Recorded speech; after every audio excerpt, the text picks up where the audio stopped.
Hello class 5 students. Today we will read and understand chapter 3 skeletal system and nervous system मतलब कंकाल तंत्र और तंत्रिका तंत्र के बारे में हम इस चैप्टर में रीड करेंगे और उसको अंडरस्टैंड करेंगे। तो आइए हमारी चेकलिस्ट है इस चैप्टर की skeletal system, nervous system and sense organs, जिसमें हमारा ये पूरा चैप्टर है। Let's get started. Look at the picture given below and fill in the blanks with the help of the words in the box. आप ये pictures देख रहे हैं, इनकी हेल्प से आपको बॉक्स जो स्पेस है उसमें आपको फिल करना है। I am able to run and stretch using the blank में and in my body। तो आप जो है ब्रेन और मसल्स और बोन्स यहाँ पर फिल करेंगे कि I am able to run and stretch using the bones and muscles in my body। दूसरा सेंटेंस है I am able to think and solve sums using my brain. Okay, all the bones in our body are the part of the skeletal system. हमारी body में जितनी भी bones हैं वो सभी हमारे स्केलेटल सिस्टम का ही पार्ट होती हैं। We use our brain to think, read, write etcetera. हम अपने ब्रेन का यूज़ थिंक करने में, किसी भी चीज़ को सोचने में, रीड करने में और राइट करने में यूज़ करते हैं। The brain is the part of our nervous system. जो ब्रेन है वो हमारे नर्वस सिस्टम का पार्ट होता है, हमारी तंत्रिका तंत्र का पार्ट होता है वो। In this chapter we will learn more about the skeletal system and nervous system.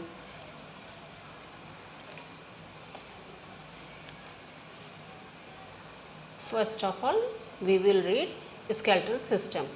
The skeletal system consists of bones and cartilage.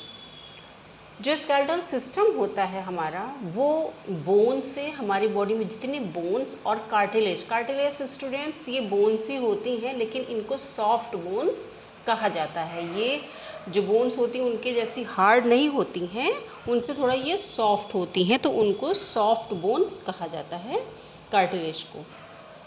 There are 206 bones in an adult human body. जितनी human body होती है, adult human body, उसमें 206 bones पाई जाती हैं। This framework of bones is called the skeleton which gives support and shape to the body. जो bones का एक फ्रेमवर्क होता है, जैसे कि आप अपने चैप्टर में इस पिक्चर में देख रहे होंगे, ये जो बोन्स का जो ये पूरा एक फ्रेमवर्क आपको दिख रहा है, इसको स्केलेटन कहा जाता है, मतलब कंकाल तंत्र कहा जाता है। और जो ये स्केलेटन होता है वो क्या काम करता है, वो हमारी बॉडी को शेप देता है और उसको सपोर्ट करता है। Following are some of the functions of the human skeletal system. हमारे यहाँ पर कुछ फंक्शंस दिए गए हैं जो स्केलेटन सिस्टम, ह्यूमन का स्केलेटन सिस्टम करता है। It protect the soft internal organs of our body. ये जो हमारे बॉडी के अंदर सॉफ्ट ऑर्गन्स होते हैं, इंटरनल उसके अंदर जो सॉफ्ट ऑर्गन्स होते हैं, उनको ये प्रोटेक्ट करने का काम करता है। कौन? हमारा skeleton system. It gives strength, support and shape to the body. ये हमारी बॉडी को स्ट्रेंथ देता है, ताकत देता है, उसको सपोर्ट करता है और हमारी बॉडी को शेप में रखता है। And also helps in movement, और हमारी बॉडी को मूव करने में हेल्प करता है वो। It contains important minerals needed by our body. और हमारे स्केलेटन सिस्टम में जो हमारी बॉडी को जो भी मिनरल्स की नीड होती है वो हमारे स्केलेटन सिस्टम में कंटेन्स होता है, मतलब पाया जाता है। Many bones are hollow and filled with the substance called bone marrow. हमारे जो बोन्स होते हैं वो एक तरह से खाली होते हैं, और जो वो और किससे फिल्ड होते हैं, वो एक सब्सटेंस से फिल्ड होते हैं जिनको बोन मैरो कहा जाता है। Bone marrow produced blood cells, और हमारे जो ब्लड सेल्स होते हैं वो हमारे बोन मैरो के अंदर ही पाए जाते हैं। स्टूडेंट्स, बोन मैरो स्पेशली एक स्पंज की तरह होती हैं जिसके अंदर के हमारे ब्लड सेल्स पाई जाती हैं। ब्लड सेल्स कितने तरह की होती हैं? 3 तरह की होती हैं, white blood cells, red blood cells and platelets. तो ये हमारी बोन मैरो के अंदर ही ये पाए जाते हैं। The main part of the skeletal system are the skull, the backbone and the rib cage and limbs. जो हमारे स्केलेटल सिस्टम के जो मेन पार्ट्स होते हैं वो होते हैं स्कल, आप अपने चैप्टर में देख रहे होंगे स्कल बना हुआ है। तो जो हमारे स्कल सिस्टम के मेन पार्ट हैं skull, backbone, rib cage and the limbs. अब हम पढ़ते हैं कि स्कल क्या होता है। आप देख रहे हैं ना आपके चैप्टर में, आपके पिक्चर में बना हुआ है स्कल। ये हमारे जो बॉडी पार्ट का जो ये सिर का जो हिस्सा होता है उसी को हम लोग स्कल बोलते हैं। तो the skull, the hard structure that you feel when you touch and press your head is called the skull. जब हम अपने सर को टच करते हैं तो जो उसका सबसे हार्ड वाला पोर्शन होता है तो वही जो है हार्ड स्ट्रक्चर ही हमारा स्कल होता है। इट प्रोटेक्ट द ब्रेन, और ये हमारे ब्रेन को प्रोटेक्ट करने का काम करता है। The skull has 22 bones, skull के अंदर 22 बोन्स होती हैं। It also has holes where the eyes, nose and ears are position. हमारी आइज़, नोज़ और ईयर्स जिस पोजीशन पे होती हैं वहाँ पर हमारे स्कल में होल होते हैं, उन जगहों पर अंदर से होल पाया जाता है। Of all the bones in the skull only the lower jaw bone can move, all others are fixed. हमारे स्कल पार्ट में सिर्फ जो हमारा लोअर जॉ बोन होता है, लोअर जो हमारा जबड़ा होता है नीचे का, सिर्फ वही मूव कर सकता है। बाकी हमारे स्कल के सारे पार्ट्स जो होते हैं, सारे बोन वो फिक्स होते हैं।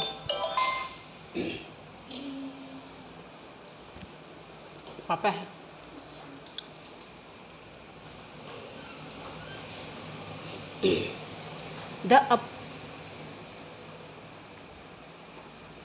The upper and lower jaws have teeth. अपर और लोअर जॉज में टीथ होते हैं। सो स्टूडेंट्स, मैं रिपीट कर रही हूँ कि आप अपने स्कल में देख रहे होंगे कि जहाँ जहाँ पर हमारे आइज़, नोज़ और ईयर होते हैं वहाँ पर हमारे स्कल में होल होता है उन पोजीशन में, और हमारा जो लोअर जॉ है वही सिर्फ थोड़ा मूव कर सकता है। बाकी सारी चीज़ें स्कल में फिक्स होती हैं, बाकी अदर जितनी चीज़ें होती हैं वो फिक्स होती हैं हमारे स्कल में। और हमारे लोअर और अपर जॉ में ही हमारे टीथ होते हैं। The backbone, spine, the long bone that you feel when you run your hand through the centre of your back is called the backbone, the spine और द वर्टेब्रल कॉलम। जब हम अपना हाथ पीछे की तरफ रन करते हैं, घुमाते हैं, तो और हम अपने सेंटर की जगह में जब हम टच करते हैं तो हम वहाँ पर देखते हैं ना कि एक लंबी सी हड्डी हमें टच होती है। तो वो जो एक लॉन्ग बोन हमें टच होती है पीछे हमारी पीठ पे, हमारे बैक पे, तो उसी को हम लोग बैकबोन बोलते हैं। आप उसको बैकबोन, स्पाइन या फिर वर्टेब्रल कॉलम भी बोल सकते हैं। The backbone is made of 33 small bones called the vertebrae. जो हमारी बैकबोन होती है उसमें 33 स्मॉल बोन्स होती हैं, इनको हम लोग वर्टेब्रिया के नाम से जानते हैं। These bones help us in bending, twisting and turning. जो ये बोन्स होती हैं ये हमें बेंड करने में, झुकने में, घूमने में और टर्न करने में हेल्प करती हैं। It also helps in keeping the body upright. ये हमारी बॉडी को सही पोजीशन में सीधे खड़े होने में या सीधा रखने में हेल्प करते हैं। The backbone protect the spinal cord inside it which is connect to the brain in the skull. जो हमारी बैकबोन होती है तो उसी के अंदर हमारी स्पाइनल कॉर्ड भी कनेक्ट होती है या रहती है। तो ये हमारा जो बैकबोन होता है वो हमारी स्पाइनल कॉर्ड को प्रोटेक्ट करता है। और जो हमारी स्पाइनल कॉर्ड होती है वो कहाँ से कनेक्ट होती है? वो हमारी ब्रेन से कनेक्ट होती है जाकर। The rib cage, the frame of the bones that form a cage like structure in the chest area is called the rib cage. Students, जब हम अपने चेस्ट एरिया को टच करते हैं तो हम देखते हैं कि हमारे चेस्ट पे मुड़ी हुई, आगे की तरफ ऐसे मुड़ी हुई जो है हमें बोन्स, काफ़ी बोन्स थोड़ी थोड़ी गैपिंग में हम उनको टच कर पाते हैं। तो जो फ्रेम होता है उन बोन्स को, जो केज लाइक होती है, लाइक गुफा होती है छोटी छोटी सी जो है, तो ऐसे स्ट्रक्चर में जो चेस्ट में हमारे जो बोन्स हमको टच होती हुई दिखती हैं वो उन्हें हम रिब केज बोलते हैं। आप अपने चैप्टर में देख रहे हैं इस पेज पर कि ये हम आपका जो है एक आगे की तरफ ये राउंड आपको जो है कुछ बोन्स दिख रही हैं जो कि पीछे हमारे बैकबोन से कनेक्ट होती हैं। हमारी ये चीज़ हमें हमारे चेस्ट में ही फील होती है जब हम इसको टच करेंगे। तो यही जो आगे हमारे राउंड सी जो है हमें बोन्स टच होती हैं थोड़ी थोड़ी गैपिंग पे, इसी को हम लोग रिब केज कहते हैं। Okay, it protect the heart and the lungs, चूँकि जो हमारा हार्ट और लंग्स वो इसी के अंदर पाया जाता है, तो ये उसको प्रोटेक्ट करने का काम करता है। It is made of 12 pair of long curved bones called the ribs. जो ये बना होता है रिब केज, ये 12 पेयर में बना होता है। इसको हम लोग काउंट करेंगे तो ये 12 पेयर में रहता है, कर्व शेप का। और इन्हीं जो है 12 पेयर का जो लॉन्ग कर्व शेप होता है, इसी को हम लोग रिब्स बोलते हैं। These ribs join the backbone eight the back, और ये रिब्स जो है ये पीछे हमारी बैकबोन में जाकर ज्वाइन हो जाती हैं। 10 pairs of ribs are join to the front bone called the breast bone or sternum.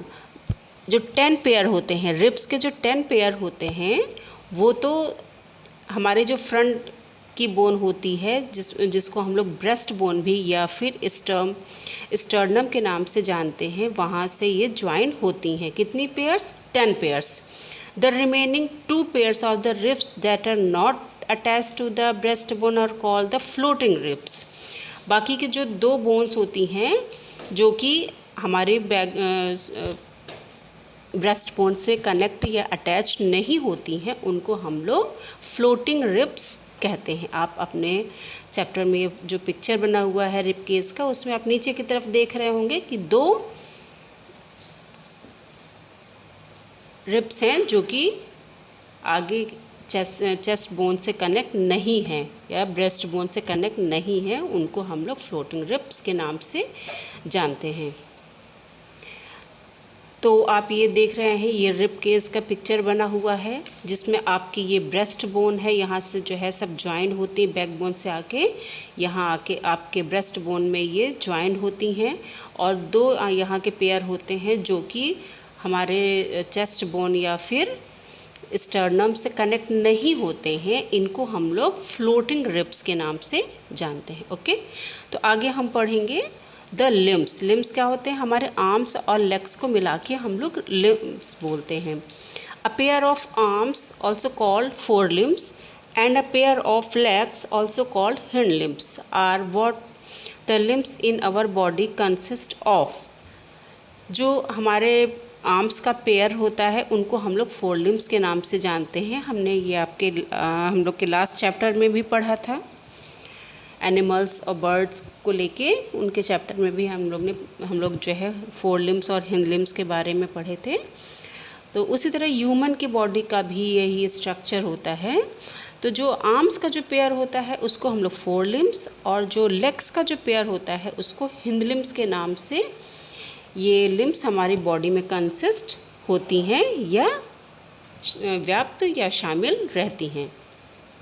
The long bone in the arm is called the humerus and the thin bone in the leg is called the femur।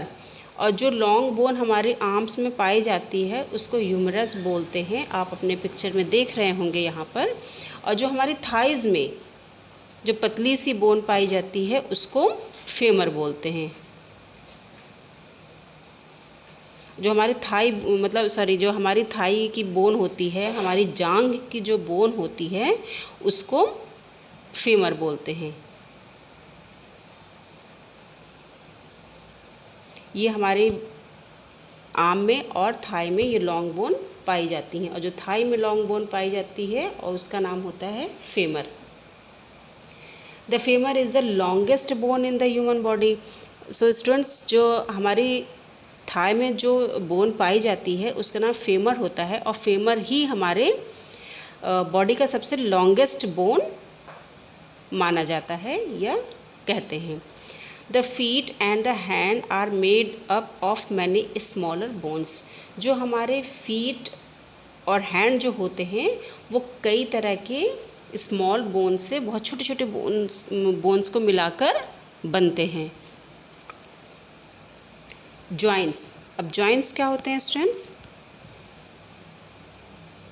The place where two bones meet is called a joint. वो जगह हमारी body की जहाँ पर कि to bones meet होती हैं, मिलती हैं, उस प्लेस को हम लोग ज्वाइंट के नाम से जानते हैं। हमारी बॉडी की जो भी दो बोन्स जिस जगह पर जो है मिलती हैं, कनेक्ट होती हैं, उनको हम लोग ज्वाइंट के नाम पर जानते हैं। The substance or the tissue that joints two bones or holds together two bones in place is called the ligament.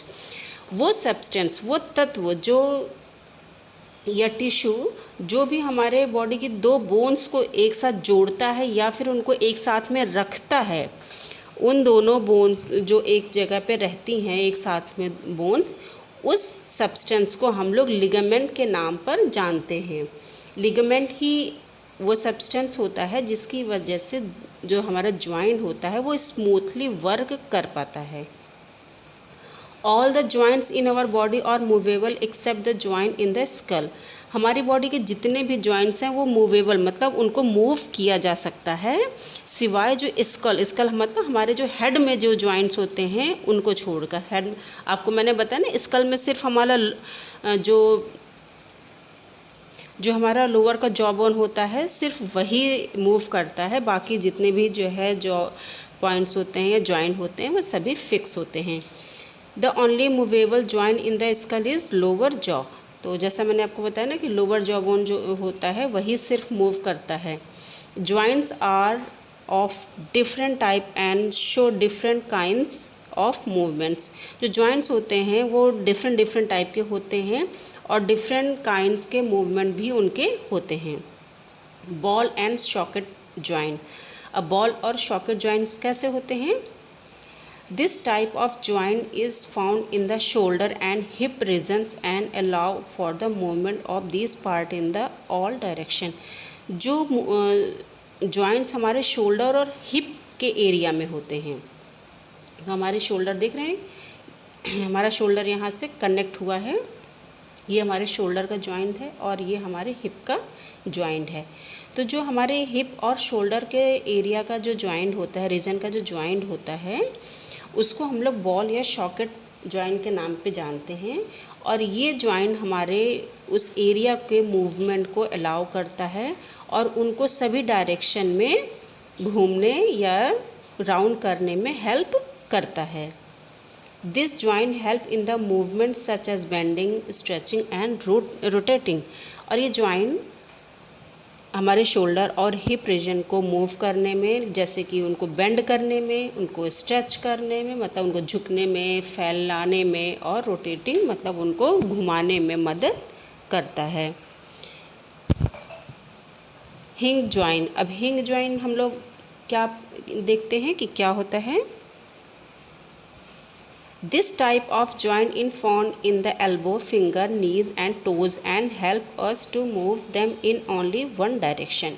जो इस टाइप का जो जॉइंट होता है, हिंज जॉइंट जो होता है, वो हमारे एल्बो, फिंगर और नीज़ एंड टोज़ मतलब हमारे कूहनी में, फिंगर्स में, हमारे घुटनों में और हमारे पैर के अंगूठों में पाया जाता है, जो कि हमें हेल्प करता है किस तरह के मूवमेंट करने में? सिर्फ एक ही डायरेक्शन में मूव करने में। स्टूडेंट्स आप ध्यान देंगे कि हमारा ये जो बॉडी पार्ट है ये सिर्फ एक ही डायरेक्शन में मूव कर सकता है। आप अगर करके देखना चाहेंगे एग्जाम्पल के तौर पर, you can bend your lower leg backward. तो आप जो अपने आप ये आपका लोअर लेग है, ठीक है, तो ये आप सिर्फ अपने लोअर लेग को पीछे की तरफ ही आप इसको बेंड कर सकते हैं। आप आगे की तरफ बेंड नहीं कर पाएंगे कि आप आगे से आप अपने जो है नी को टच कर लें, नहीं, आप अपने जो लोअर लेग को सिर्फ पीछे की तरफ ही बेंड कर सकते हैं या राउंड कर सकते हैं। Okay, you can bend your elbow and touch your shoulder with your hand. और जो हमारा एल्बो होता है, जो हमारी कुहनी होती है, उसको हम सिर्फ आगे की तरफ बेंड करके या राउंड करके हम अपने शोल्डर को टच कर सकते हैं, लेकिन उसी एल्बो को हम पीछे की तरफ नहीं टच राउंड करा सकते हैं। उस एल्बो को सिर्फ हम आगे की तरफ ही बेंड करके या राउंड करके हम अपने शोल्डर तक को टच कर सकते हैं। आप ये जॉइंट्स अपने चैप्टर में देख रहे हैं कि ये नी हमारे घुटनों का जॉइंट्स है, ये हमारे टोज़ पैर के अंगूठे के पास का जॉइंट है, ये हमारे फिंगर्स के जॉइंट हैं, जो कि हम इनको हिंज जॉइंट के नाम से जानते हैं। अब हम पढ़ेंगे pivot joints. This type of joint is found in between the skull and the backbone and help us to move our head upwards, downwards and sideways. तो स्टूडेंट्स, इस टाइप का जो जॉइंट होता है, कौन सा, पाइवोट जो जॉइंट होता है, आप देख रहे हैं स्कल और ये बैकबोन यहाँ से, तो जो स्कल और बैकबोन के नीचे का जो एरिया होता है, ये जॉइंट यहाँ पर पाया जाता है, जिससे कि जो है हमारा स्कल और बैकबोन जॉइंट होते हैं इस एरिया में। तो इसको हम लोग पाइवोट जॉइंट के नाम पे जानते हैं।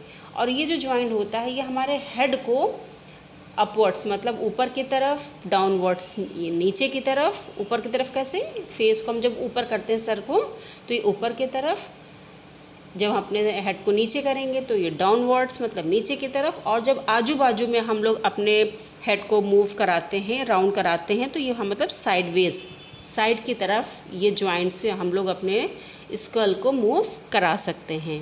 Okay. Gliding joints. This type of joint is present in the ankles and the wrist that help the bones of these parts to slide easily. जो ग्लाइडिंग जॉइंट्स होती हैं स्टूडेंट्स, वो हमारे एंकल पॉइंट पे मतलब एड़ी का जो पॉइंट होता है वहाँ पर, और जो हमारे रिस्ट, हथेली के नीचे का जो पार्ट जहाँ पर हम लोग अपनी घड़ी पहनते हैं, रिस्ट वॉच जहाँ पहनते हैं, तो ये वहाँ के जॉइंट को हम लोग रिस्ट जॉइंट, और एड़ी के पास की जहाँ पर लेडीज़ पायल पहनती हैं उसको एंकल जॉइंट बोलते हैं।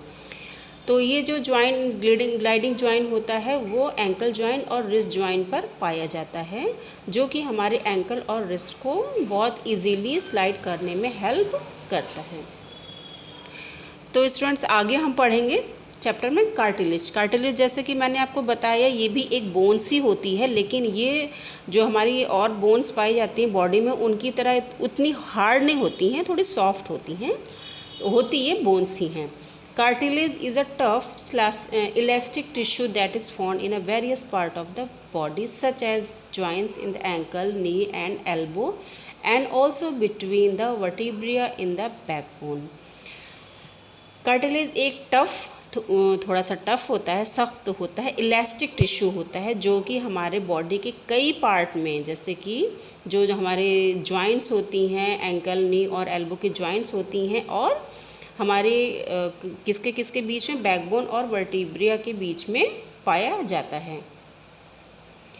Cartilage prevent bones from rubbing against each other and wearing out. जो कार्टिलेज होती है स्टूडेंट्स, वो हमारे बैकबोन जो होती हैं, जो बोन्स होती हैं, वो आपस में रब ना करें, क्योंकि अगर रब करेंगे तो उनमें आपस में क्या होगा, घिसाव होगा, जिससे कि हमारी हड्डियों को नुकसान होगा, उनमें वो जो हमारी बोन्स हैं वो डैमेज होना शुरू होंगी अगर वो आपस में रब करती रहेंगी। तो जो कार्टिलेज होती है ये प्रिवेंट करती है बोन्स को कि वो आपस में रब ना करने पाएँ।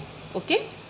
Cartilage is also found in the ears and nose. जो हमारी कार्टिलेज होती है वो हमारे ईयर्स और नोज़ में पाई जाती हैं।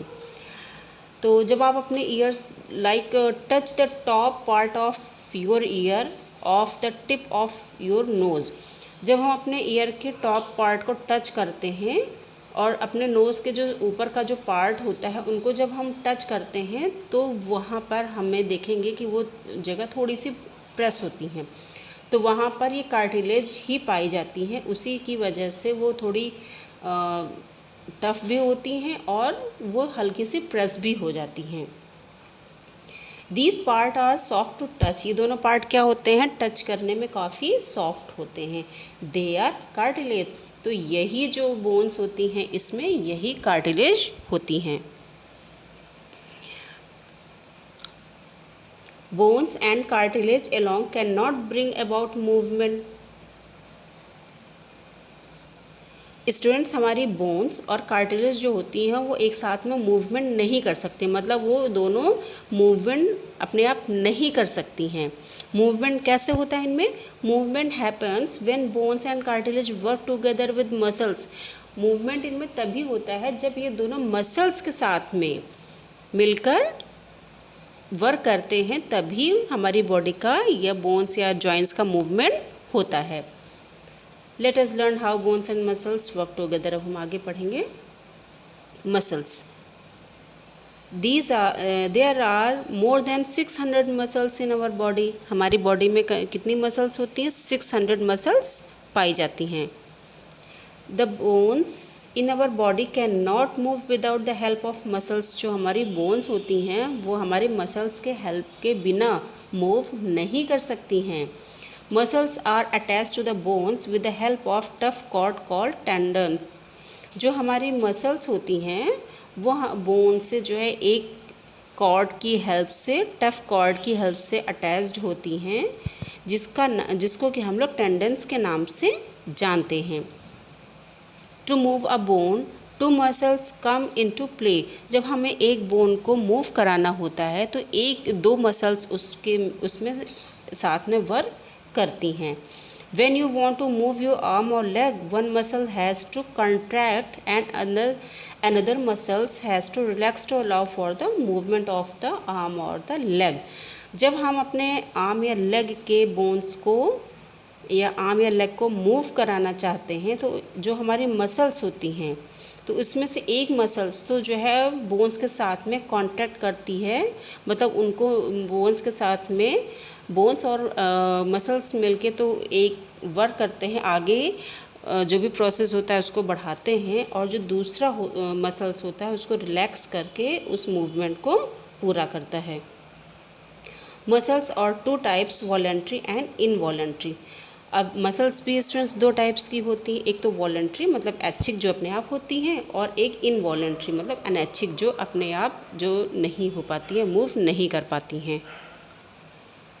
Voluntary muscles, the muscles that are under our control are called voluntary muscles. वो मसल्स जो हमारे कंट्रोल में रहती हैं उनको हम लोग वॉलंटरी मसल्स के नाम से जानते हैं। All the muscles attach to the skeleton called skeletal muscles of the body are voluntary muscles. For example, the muscles in the arm and legs. जितनी मसल्स हमारी हैं होती हैं वो सभी स्केलेटन से, स्केलेटन क्या है? हमारे बोन्स का ही एक स्ट्रक्चर होता है, तो उनसे सभी से अटैच्ड होती हैं। हमारी जो मसल्स होती हैं वो हमारी बोन से अटैच्ड होती हैं, मतलब हमारे स्केलेटन से वो सारी मसल्स अटैच्ड होती हैं, और जो वो वॉलंटरी मसल्स कही जाती हैं। और एग्ज़ाम्पल के लिए हमारे आर्म्स और लेग की जो मसल्स होती हैं उनको वॉलंटरी मसल्स के नाम से जाना जाता है। When looked through a microscope, these muscles seem to have a band or stripes on them.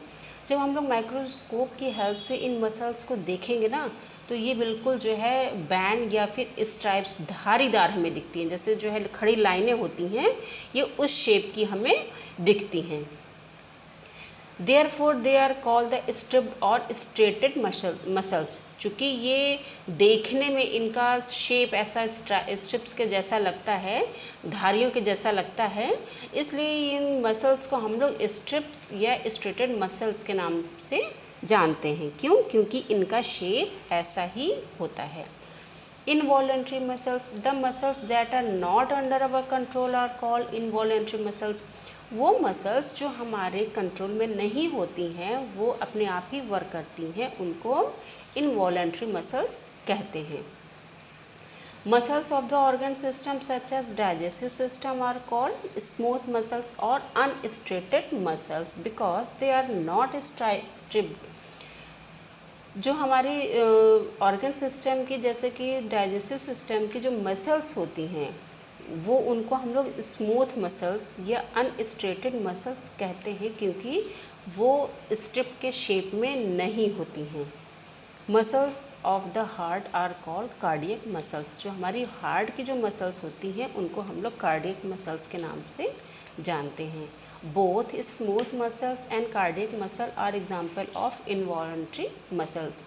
So smooth muscles मतलब जो हमारी डाइजेस्टिव सिस्टम में पाई जाती हैं, और कार्डियक मसल्स जो हमारी हार्ट में पाई जाती हैं, ये दोनों मसल्स जो है इनवॉलंटरी मसल्स का एग्जाम्पल होते हैं. ओके, अब हम लोग आगे पढ़ेंगे नर्वस सिस्टम.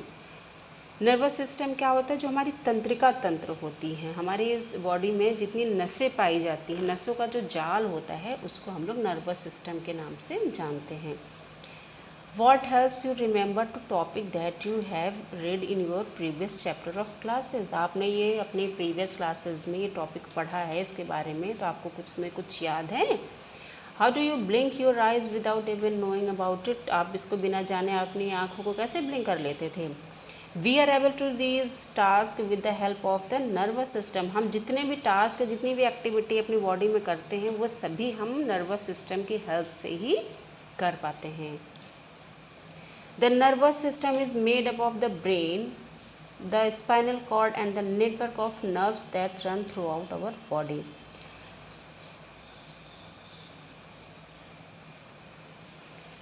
जो नर्वस सिस्टम है स्टूडेंट्स, वो किससे मिलके बना होता है? वो हमारी ब्रेन, हमारे स्पाइनल कॉर्ड और जो हमारी पूरी बॉडी में जितना जो है नर्व्स का जो नेटवर्क रन करता है वो थ्रू आउट आवर बॉडी, मतलब पूरी बॉडी में जो नर्व्स का नेटवर्क या जाल रन करता है या वर्क करता है, उन सभी को मिलाकर हमारा नर्वस सिस्टम बना होता है. The nervous system control all the other organ system of our body.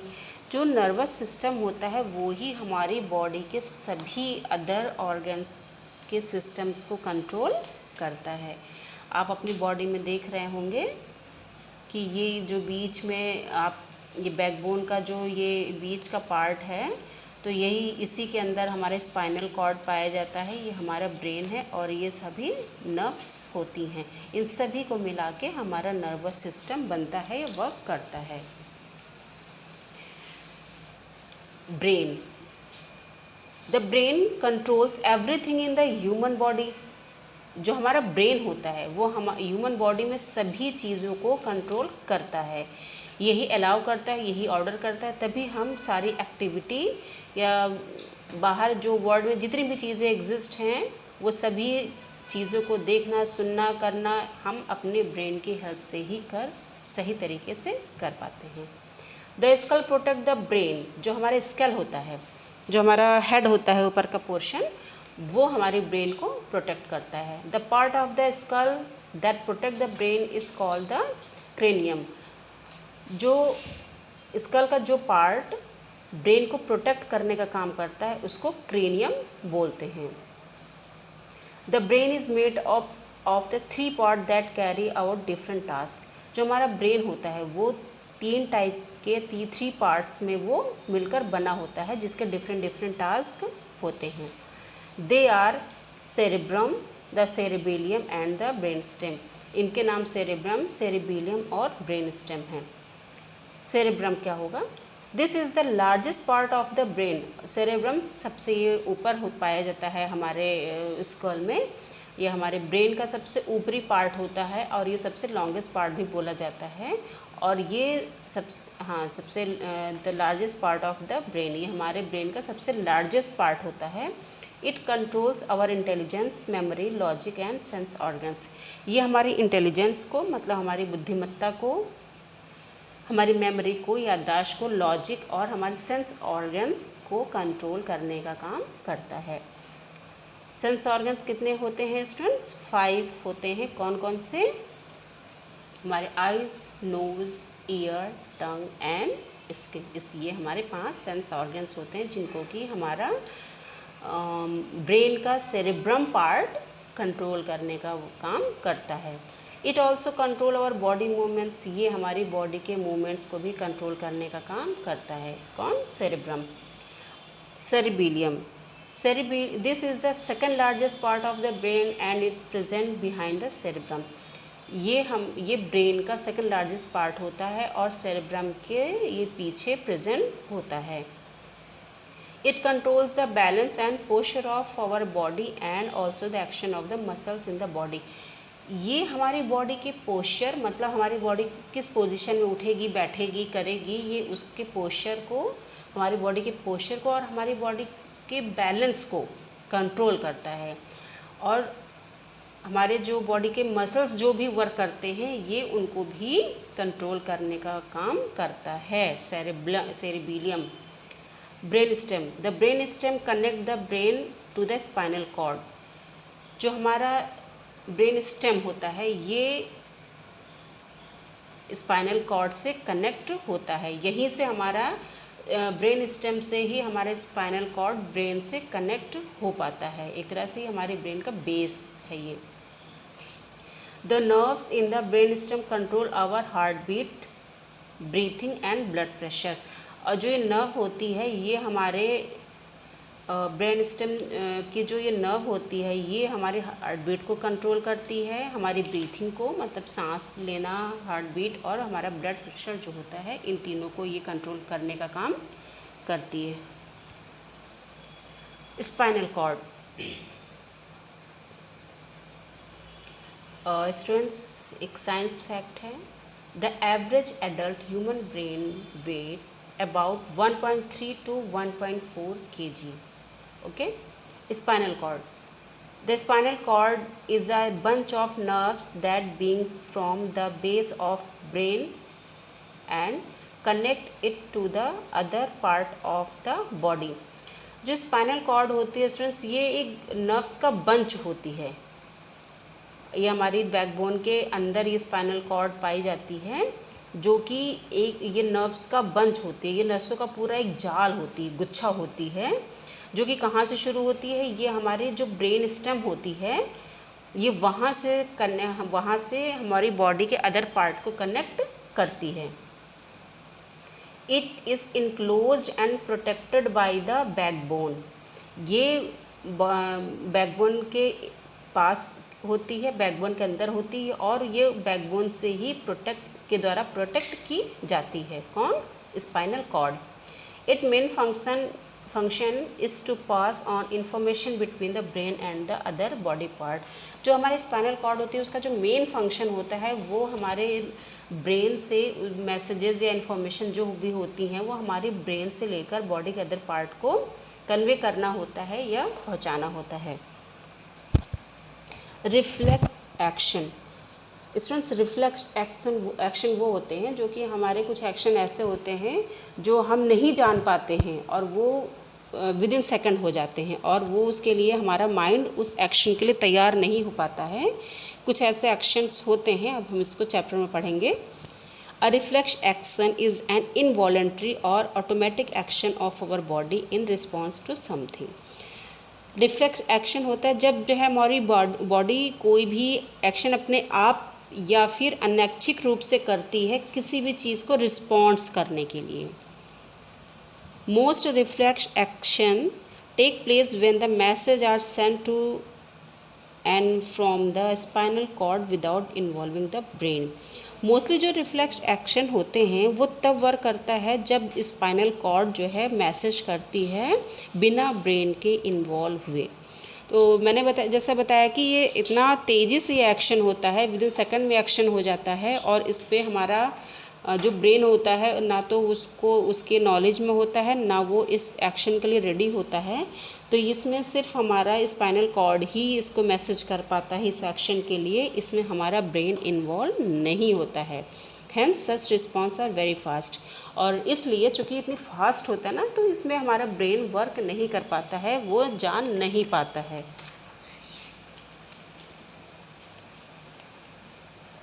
For example, if you touch a hot object by mistake, a reflex causes you to remove your hand immediately. Example के लिए जब हम कोई भी hot object को touch करते हैं by mistake तो हमारा जो रिफ्लेक्स कॉज उसके तो उस रिफ्लेक्स कॉज की वजह से ही हम उसको तुरंत अपने हाथ को वहाँ से इमीडिएटली रिमूव कर देते हैं, हटा देते हैं। You blink when something flies in front of your eyes. जब हमारी आंखों के सामने कोई चीज़ अचानक से तेज़ी से उड़ती हुई चली आती है तो हम अपनी आंखों को क्या करते हैं, तुरंत ब्लिंक कर लेते हैं। You step back when some tries to fall on you. जब कोई हमारे ऊपर या कोई चीज़ हमारे ऊपर गिरने की कोशिश करती है तो हम क्या होते हैं, एक स्टेप बैक हो जाते हैं। Even coughing and sneezing are reflexes. यहाँ तक कि खांसना और छींकना भी ये रिफ्लेक्सेस एक्शन में आता है। अब आप रिफ्लेक्स एक्शन को एक पिक्चर के जरिए हम इसको समझने की कोशिश करेंगे। सबसे पहले the hand touch a hot object. ये एक हॉट ऑब्जेक्ट है जिसको कि हमारा हैंड टच करता है। अब जैसे ही टच करता है तो उसके बाद nerves in the hand carries the message to the spinal cord. अब जो हमारे हाथ के जो नर्व्स है वो तुरंत एक मैसेज जो है वो स्पाइनल कॉर्ड को फॉरवर्ड करती है, कन्वे करती है। The spinal cord send a message to the muscles through another nerves to remove the hand. अब जो हमारे स्पाइनल कॉर्ड है वो एक दूसरी नर्व्स के जरिए इस हैंड को मैसेज करता है कि तुरंत अपना हाथ वहाँ से रिमूव करें। The hand moves away from the hot object. जो हमारा हाथ होता है वो तुरंत, चूँकि जैसे ही जो है स्पाइनल कॉर्ड हैंड को मैसेज करती है तो हमारा हाथ तुरंत वहाँ से रिमूव हो जाता है। तो हमने इसको पिक्चर के जरिए भी इस रिफ्लेक्स एक्शन को समझा, जो कि जिसमें कि सिर्फ हमारा स्पाइनल कॉर्ड इन्वॉल्व होता है और ब्रेन तक ये इतना तेज़ी से, इतना फास्ट रिएक्शन होता है कि इसमें हमारा ब्रेन इन्वॉल्व नहीं हो पाता है। इसीलिए इसको रिफ्लेक्स एक्शन या ऑटोमेटिक एक्शन हम लोग कहते हैं। Okay. Nerves are bundle of long thin thread like structure that carry messages between the brain or spinal cord and other parts of the body. Nerves जो होती हैं वो एक लॉन्ग थिन और थ्रेड लाइक धागे की तरह का एक स्ट्रक्चर होती है लंबा, जो कि मैसेजेस का काम करती है किसके बीच में, ब्रेन या स्पाइनल कॉर्ड और वहाँ से लेकर बॉडी के अदर पार्ट में पहुँचाने का काम करती है। तो स्ट्रक्चर में कैसे होती है स्टूडेंट्स, ये long thin thread like structure होती है और ये क्या वर्क करती है, ये ब्रेन या फिर स्पाइनल कॉर्ड से मैसेजेस को लेकर बॉडी के अदर पार्ट में पहुंचाने का काम करती है। Depending on their function there are 3 main types of nerves in our body. अब अपने वर्क के आधार पर ये 3 टाइप की होती है हमारी बॉडी में। सेंसेटरी नर्व्स, जिसको हम लोग संवेदी तंत्र के नाम पर जानते हैं। तो these nerves carrying messages from the sense organs to the brain और स्पाइनल कॉर्ड। जो सेंसरी नर्व्स होती हैं वो हमारे सेंस ऑर्गन से मैसेजेस लेकर बॉडी के ब्रेन या स्पाइनल कॉर्ड को पहुंचाती हैं। इस वजह से, इसी नर्व्स की वजह से जो हमारे सेंस ऑर्गन्स होते हैं वो अपना अपना वर्क कर पाते हैं। लाइक सेंस ऑर्गन्स के क्या काम होते हैं, जो हमारे ईयर हैं वो सुनने का काम करते हैं, नोज़ हमारे स्मेल का काम करती हैं और आइज़ हमारी देखने का काम करती हैं, हमारे जो टंग होते हैं वो टेस्ट लेने का काम करते हैं और जो हमारी स्किन होती है वो फील करने का काम करती है। तो ये जो वर्क अपना अपना करते हैं हमारे सेंस ऑर्गन्स, ये हमारे सेंसरी नर्व्स की हेल्प से ही करते हैं। यही हमारे सेंसरी नर्व्स जो है ये ब्रेन और स्पाइनल कॉर्ड से इनके मैसेजेस जो है स्पाइनल कॉर्ड या ब्रेन तक पहुंचाते हैं। Motor nerves, these nerves carrying messages from the brain or spinal cord to the muscles और organs। अब जो मोटर नर्व्स होती हैं ये ब्रेन और स्पाइनल कॉर्ड के मैसेजेस लेकर मसल्स या फिर और दूसरे ऑर्गन्स तक पहुंचाते हैं। मिक्स्ड नर्व्स, अब मिक्स्ड नर्व्स क्या होती हैं, these nerves carrying out both the functions, that is carrying messages to the brain or the spinal cord and bring back message from the brain or the spinal cord। ये जो mix nerves होती हैं students, ये दोनों काम करती हैं। मतलब पहले तो ये ब्रेन और स्पाइनल कॉर्ड से मैसेजेस लेके बॉडी के अदर पार्ट तक पहुंचाती हैं और वापस से ब्रेन और स्पाइनल कॉर्ड को मैसेज फॉरवर्ड भी करती हैं। Sense organs are the organs that gives message about our surrounding to our nervous system. जो सेंस ऑर्गन्स होते हैं स्टूडेंट्स, वो हमारे चारों तरफ जो भी हो रहा होता है वो सारे मैसेजेस हमारे नर्वस सिस्टम को फॉरवर्ड करते हैं। The sense organs including the eyes, the ears, the nose, tongue and the skin. अब हम इसमें आइज पढ़ेंगे। We have two eyes to help us see. Sorry for disturbance. We have two eyes to help us see. हमारे पास दो आँखें होती हैं जिनकी वजह से हम देख पाते हैं। The coloured part of our eye is called the iris. जो हमारी आइज़ का कलर्ड पार्ट होती है उसको हम लोग आइरिस बोलते हैं। वो देखने में हमें ब्लैक सी लगती है लेकिन वो ब्लैक नहीं होती है। सभी के जो आइरिस का पार्ट होता है स्टूडेंट्स, वो थोड़ा बहुत डिफरेंट होता है। The black circle in the centre of the I is called the प्यूपिल। और जो इस आइरिस के अंदर भी हम ध्यान से देखेंगे तो हमें एक छोटा सा ब्लैक सर्किल पार्ट दिखता है जिसको कि हम लोग प्यूपिल के नाम से जानते हैं। Which allow light to enter through it. और ये जो ब्लैक पार्ट, छोटा सा ब्लैक पार्ट होता है, यही जो है जो बाहर की जो लाइट होती हैं उनको अंदर करने का या अंदर लाने का काम करता है। सो आप देख रहे हैं कि ये जो आइरिस होता है ये हमारी जो बड़ा सा आँख में ये बड़ा सा जो पार्ट होता है इसको हम लोग आइरिस बोलते हैं। ये कलर्ड पार्ट होता है, इसको हिंदी में पुतली हम लोग कहेंगे।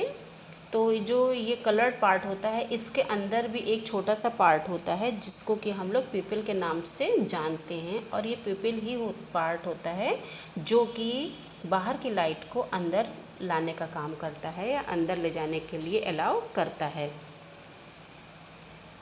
अ transparent dome shape part called the cornea. आप अपने पिक्चर में देख रहे होंगे कि एक ये हमारी आँख के आगे जो ट्रांसपेरेंट डोम शेप पार्ट होता है इसको हम लोग कॉर्निया के नाम से जानते हैं। Covers the front portion of the I and protect the प्यूपिल and the iris. और स्टूडेंट्स ये बिल्कुल हम मतलब इतना ट्रांसपेरेंट होता है कि इसको हम लोग ऐसे नहीं जान सकते हैं कि कोई लेयर और भी हमारे आइज़ के ऊपर है, लेकिन हमारे आइज़ के ऊपर एक ट्रांसपेरेंट पार्ट होता है जो आइरिस और प्यूपिल को कवर्ड करने और उनको प्रोटेक्ट करने का काम करता है। The lens is present behind the iris. और जो हमारी आँखों का लेंस होता है वो आइरिस के पीछे होता है। आप यहाँ पर अपने बुक में चैप्टर में देख रहे होंगे कि कॉर्निया सबसे ऊपर की जो लेयर होती है वो कॉर्निया होती है और उसके ऊपर बात आइरिस होती है जो कलर्ड पार्ट होता है। और कलर्ड पार्ट के अंदर जो ब्लैक पार्ट होता है उसको हम लोग प्यूपिल के नाम पे जानते हैं। और प्यूपिल के पीछे ही, आइरिस के पीछे ही लेंस पड़ा होता है हमारी आँखों में। The inner part of our eye has a very thin layer of tissues called the retina which capture the light that enters the eye and send it to the brain through the optic nerve। जो हमारे eyes के अंदर का जो एक बहुत ही thin layer होती है टिश्यूज़ की, आप अपनी आँखों में ये रेड लाइंस देख रहे होते हैं। अब जब हम अपनी आँखों को या किसी और की आँखों को बहुत ध्यान से देखते हैं तो उसमें एक रेड लाइन, बहुत ही पतली पतली महीन वो दिखती हैं। वो जो पतली पतली लाइनें होती हैं वो एक जो टिश्यूज़ होती हैं उनको हम लोग रेटिना के नाम से जानते हैं। और यही वो चीज़ होती है जो कि बाहर की लाइट को कैप्चर करके अंदर आँख में ब्रेन में हमारे भेजती है ऑप्टिक नर्व के थ्रू। ऑप्टिक नर्व से होते हुए जो है वो हमारी ब्रेन को मैसेजेस जाते हैं। Nose. The nose help us to smell and breathe. हमारी जो नोज़ होती है वो हमें ब्रीथ करने में और स्मेल करने में हेल्प करती है। The nose has two holes called nostrils. हमारे नोज़ के दो होल्स होते हैं। आप अपने नोज़ को ध्यान से देखेंगे तो उसमें दो होल्स आपको जो है दिखेंगे, दो छिद्र दिखेंगे जिसको हम लोग नॉस्ट्रल्स के नाम से, नोज़ छिद्र के नाम से जानते हैं। At the back of the nose there are space called the nasal cavity. हम अपनी नोज़ को जब ध्यान से देखेंगे तो हमें अंदर की तरफ एक लॉन्ग होल भी दिखता है जिसको कि हम लोग नेज़ल कैविटी के नाम से, उस स्पेस को हम लोग नेज़ल कैविटी के नाम से जानते हैं। It is separated from the mouth by a bony structure called the palate. और जो माउथ और नोज़ का हिस्सा जो होता है वो इसी जगह से सेपरेट मतलब अलग अलग हो जाता है। उस जगह को हम लोग पैलेट के नाम से जानते हैं। ये पैलेट जो है हमारे मुंह के अंदर मतलब उसके तालू का एक हिस्सा होता है। आप ऐसे नहीं महसूस कर पाएंगे, लेकिन वही अंदर जो जगह होती है वहीं से हमारी नोज़ और माउथ का जो शेप होता है दोनों वहीं से सेपरेट होते हैं। Ears, the ear help us to hear sounds. जो हमारे ईयर हैं वो साउंड्स को हेयर करने में हेल्प करते हैं। The outer part of the year, the outer part of the ear that we can see is called the pinna। जो हमारे कान का जो बाहरी हिस्सा होता है स्टूडेंट्स, इसको हम लोग पिन्ना के नाम से जानते हैं। आप सभी अपने आइज़ को ईयर को जब टच करेंगे तो जो लंबा वाला पार्ट होता है जिसको कि हम लोग घुमा सकते हैं, दबा सकते हैं, सॉफ्टली वो हो भी जाता है, उस पार्ट को हम लोग पिन्ना के नाम से जानते हैं। It collect sound and send it to the ear drum.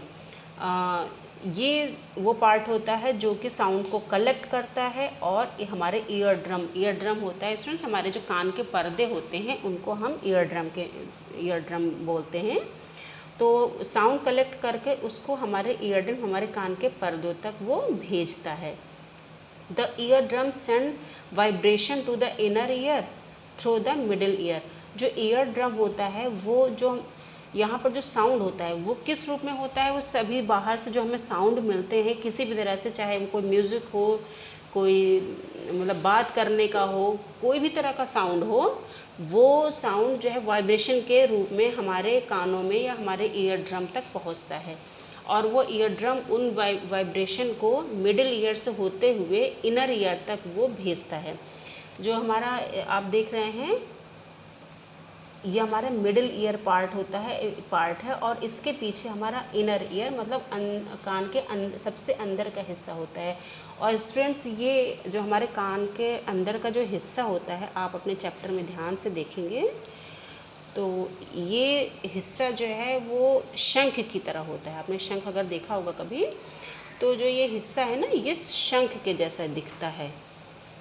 Okay, और इस ही पार्ट में लिक्विड या द्रव भरा होता है जो कि यहीं पे साउंड आके वाइब्रेट होती है और यहीं से होते हुए जो हमारा ईयर है वो किसी भी वाइब्रेट को सिग्नल के तौर पर हमारे ब्रेन को भेजने का काम करता है। The inner ear convert these vibrations to a signal which is send to the brain.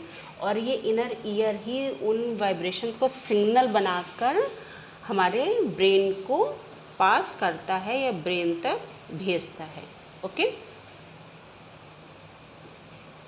The inner ear convert these vibrations to a signal which is send to the brain. Tongue, the tongue is a fleshy sense organs found in the floor of the mouth. जो हमारी टंग होती है ये एक flashy sense organs होती है, मतलब ये चमड़े की जो है सेंस ऑर्गन्स होती है जो कि हमारे माउथ के फ्लोर पर तल पर पाई जाती है।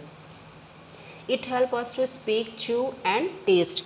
और ये हमें किस में हेल्प करती है? च्यू करने में, चबाने में, स्पीक करने में और टेस्ट करने में हेल्प करती है। The taste buds on the tongue help us to identify the different taste by sending signal to the brain.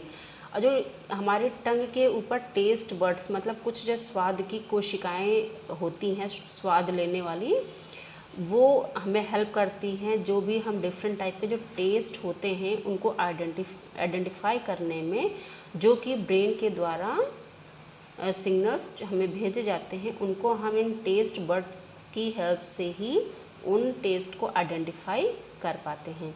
The primary tastes that the tongue can sense are sweet, salty, sour, bitter and umami। जो primary test होते हैं, ऐसे तो बहुत तरह के जो है टेस्ट होते हैं, लेकिन जो मेन प्राइमरी कुछ होते हैं वो कितने तरह के होते हैं? वो 5 टाइप के होते हैं। कौन कौन से? स्वीट, सॉल्टी, मीठा है, नमकीन है, खट्टा है, कड़वा है, और उमामी भी एक सॉल्टी टेस्ट में आता है, या फिर savoury taste of meat broth and fermented food, मतलब जो मांस के मिले भोजन होते हैं या फिर जो फर्मेंटेड फूड लाइक कर्ड, दही जो होता है, ये हमारा फर्मेंटेड फूड जो बैक्टीरिया की हेल्प से बनाए जाते हैं। तो इनको टेस्ट करने में हमारा मतलब ये कुछ प्राइमरी टेस्ट होते हैं। Skin, the skin, which is the largest organ and the outer covering of the body that can sense touch and help us to feel heat, cold, pain etcetera. जो हमारी स्किन होती है वो हमारे जो organs होती है उसमें सबसे बड़ी ऑर्गन मतलब लार्जेस्ट ऑर्गन कही जाती है, जो कि हमारी बॉडी की आउटर कवरिंग होती है। ऊपर की जो कवरिंग हमारी स्किन क्या है, हमारी बॉडी को ऊपर से कवर किए हुए है, तो इसीलिए इसको आउटर कवरिंग हमारी बॉडी का बोलते हैं। और ये क्या हमें किस चीज़ में किस चीज़ में हेल्प करती है, ये हमें किसी भी ये जो हमें टच करने में हेल्प करती है, और किसी भी ये टच करके हम लोग किसी भी चीज़ को फील करते हैं लाइक हीट, कोल्ड, और कोई भी दर्द होता है तो हम इसको अपनी स्किन के थ्रू ही उसको फील कर पाते हैं। The skin carries out many functions needed for our survival, which is including wound healing, protection, maintaining the body temperature and preventing infections।